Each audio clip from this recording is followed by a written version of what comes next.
നമ്മുടെ കുട്ടികളുടെ മിടുക്കന്മാരായിട്ട് സമർത്ഥന്മാരായിട്ട് ഒന്നിലും പിറകോട്ട് നമ്മുടെ കുട്ടികൾ മാറാതിരിക്കാൻ സ്വതന്ത്ര ചിന്ത, ശാസ്ത്രബോധം നമ്മുടെ കുട്ടികളിൽ വളർത്തിക്കൊടുക്കാൻ നമ്മൾ ചെറുതിലേ മുതൽ അവരെ സഹായിക്കുക.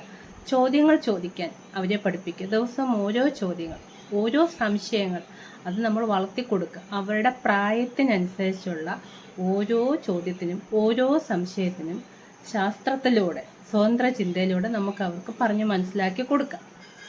ആ ഒരു കഴിവ് അവർക്ക് ഡെവലപ്പ് ചെയ്താൽ അവർ ഏറ്റവും മികച്ച കുട്ടികളായി വളരാൻ സാധിക്കും. കാരണം ഓരോ കുട്ടികളും വ്യത്യസ്തരാണ്. ദൈവവിശ്വാസികളാണെങ്കിൽ ദൈവം അങ്ങനെയാണ് കുട്ടികളെ സൃഷ്ടിച്ചിരിക്കുന്നത്. നമ്മളെല്ലാവരും വ്യത്യസ്തരാണ്, കാർബൺ കോപ്പി അല്ല. അപ്പോൾ അവരുടേതായിട്ടുള്ള അഭിരുചികളിൽ വളർത്തിയെടുക്കാൻ നമ്മളെക്കൊണ്ട് നമ്മുടെ പരിധിക്കുള്ളിൽ നിന്നുകൊണ്ട് അത് അവർക്ക് പറഞ്ഞ് മനസ്സിലാക്കി കൊടുത്ത് അവരെ മിടുക്കരാക്കി വളർത്തിയെടുക്കാൻ ഓരോ ചോദ്യങ്ങൾ, ഓരോ സംശയങ്ങൾ ഓരോ ദിവസമെങ്കിലും കുട്ടികൾ ചോദിക്കാൻ നമ്മൾ അവരെ പ്രാക്ടീസ് ചെയ്യുക.